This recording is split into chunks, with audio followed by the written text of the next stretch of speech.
Ya, teman-teman, kita baca komentar sebentar ya dari Bro Rahmat Yuliardi ya dan dari Bro Antok Nugroho ya 3418. Ini pertanyaannya adalah nungguin DKHH di 50M malah diangkat udah bisa masuk belum? Ya, saya kasih tanda love dulu ya. Terus dari Bro Antok nih, serius mau tanya nih katanya. Itu EP DKH buang barang dari arah satu kali sempat arah kedua ya sampai ARB 4 kali. Apa mereka nggak rugi jualan di bawah? Hitung-hitung kan 2 banding 4. Katanya kalau bandar nggak boleh impas apalagi rugi. Makasih sebelumnya sama-sama maaf saya lagi taraf belajar sama-sama. Saya juga dalam proses teman-teman ya, dalam proses belajar di sini ingat, di sini kita sama-sama belajar ya. Saya juga suka dikasih tahu sama teman-teman yang lain informasi yang lain juga ya. Terus semoga selalu diberikan kesehatan beserta keluarga. Amin amin. Bro Antok juga dalam keadaan sehat walafiat bersama keluarga mudah-mudahan ya. Saya doakan. Jadi kita di sini tukar pikiran, teman-teman ya. Baik, kenapa saya agak lama dikit teman-teman bahasnya karena saya juga harus mencari data dulu, teman-teman. Nah, kalau pertanyaan yang nanti mungkin ini agak terakhir dikit ya, kita membahas yang ini dulu nih. Apakah bandar katanya nggak boleh rugi, apalagi impas betul, teman-teman ya. Betul sekali itu. Kalau teman-teman perhatikan ya, kita masuk ke situ dulu deh, teman-teman ya. Nah, di sini teman-teman perhatikan ya. Pertama, dari IPO-nya, harga IPO-nya itu kan 132 teman-teman ini ya. Terakhir itu 132 kan. Ini sebenarnya betul ya si EP ya.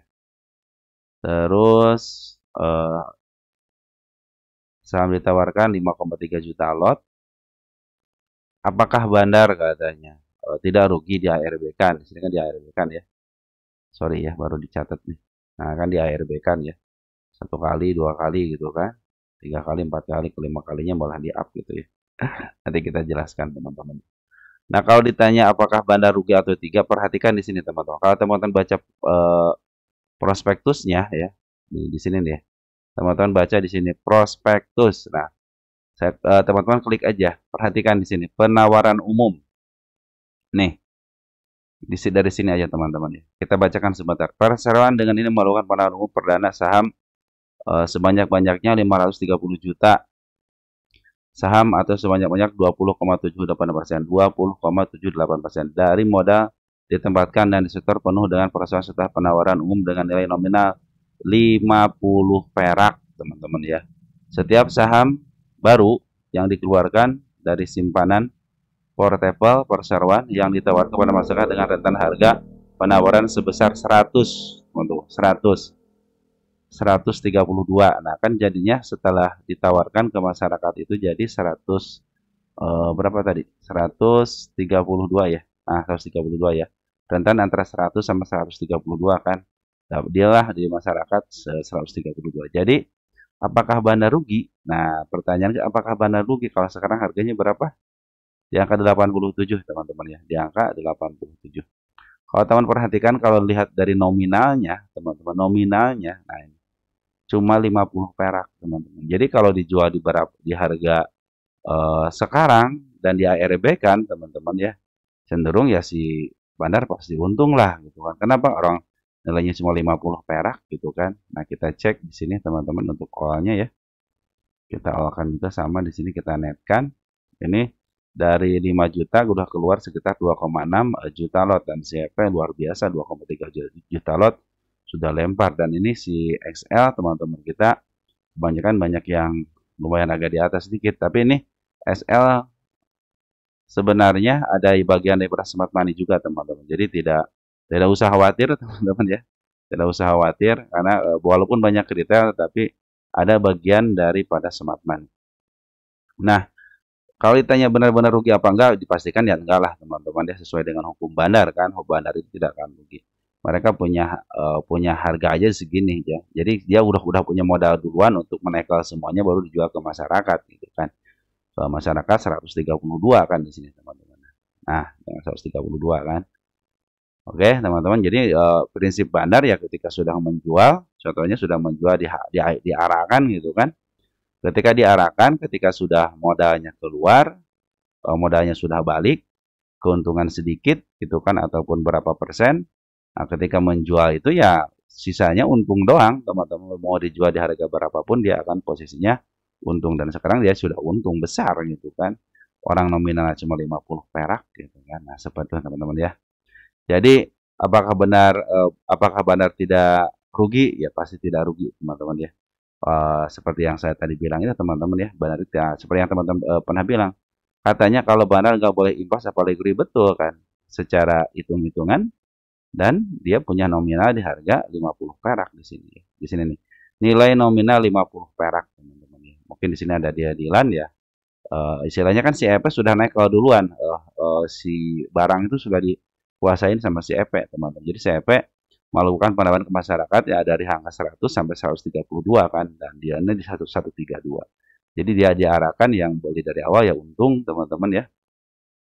Selanjutnya kan di ARB-kan gitu, di ARB-kan terus kan sampai ke level paling mentok ya. Sekarang itu diumakan teman-teman ya, sekarang itu umak nih. Makanya ada kenaikan sebentar.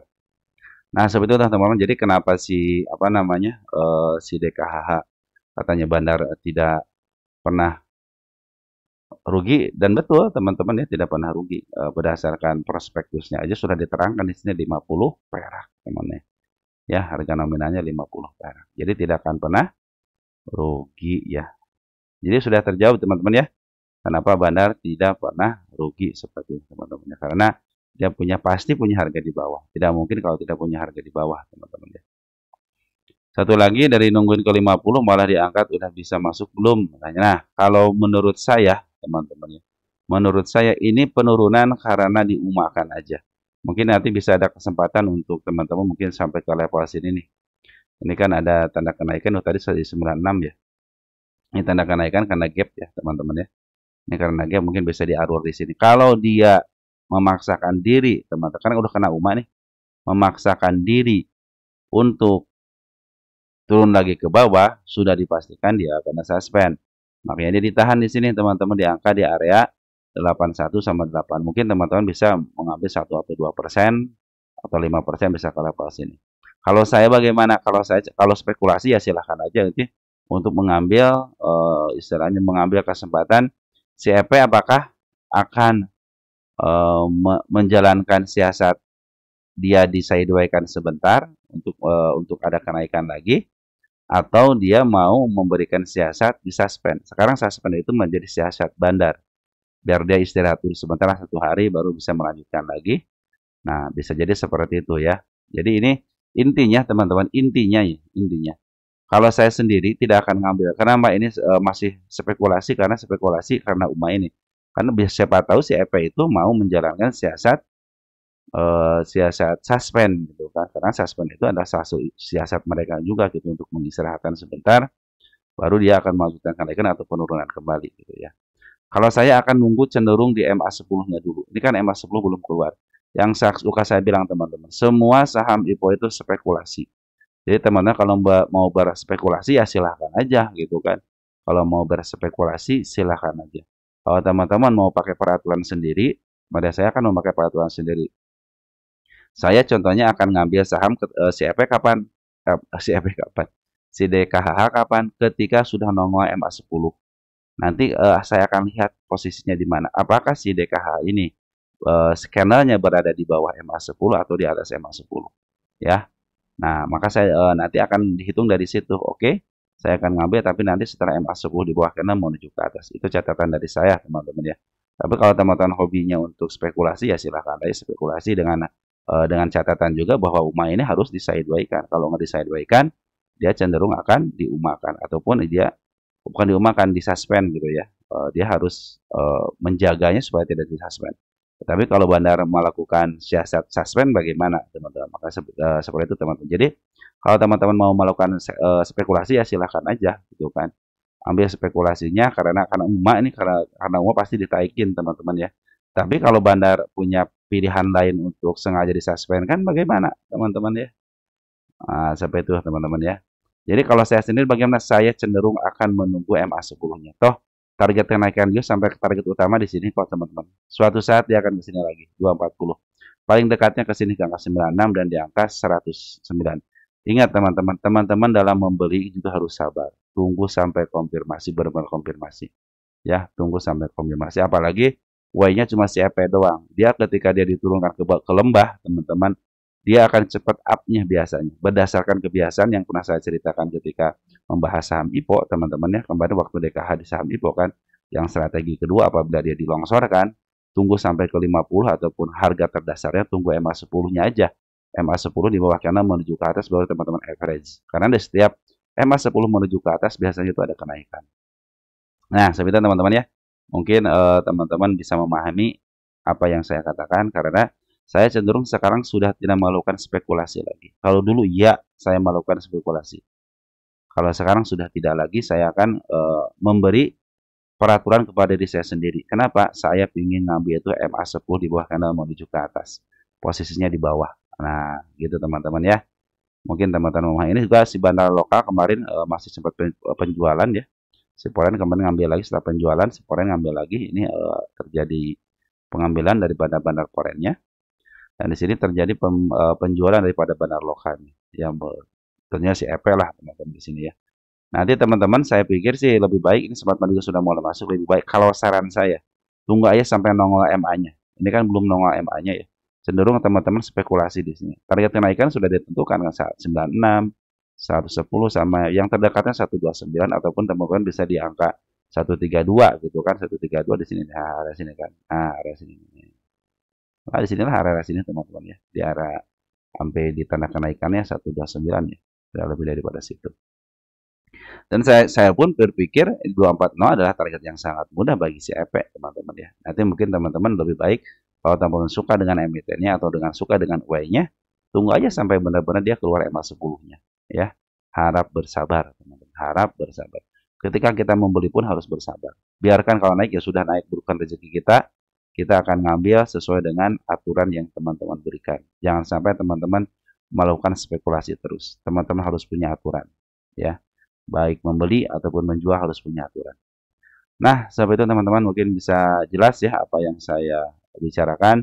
Mudah-mudahan membantu teman-teman dalam berinvestasi. Mungkin sore ini sekian dulu ya teman-teman. Nanti kita akan update lagi yang punya teman-teman. Sekian terima kasih dan ciao.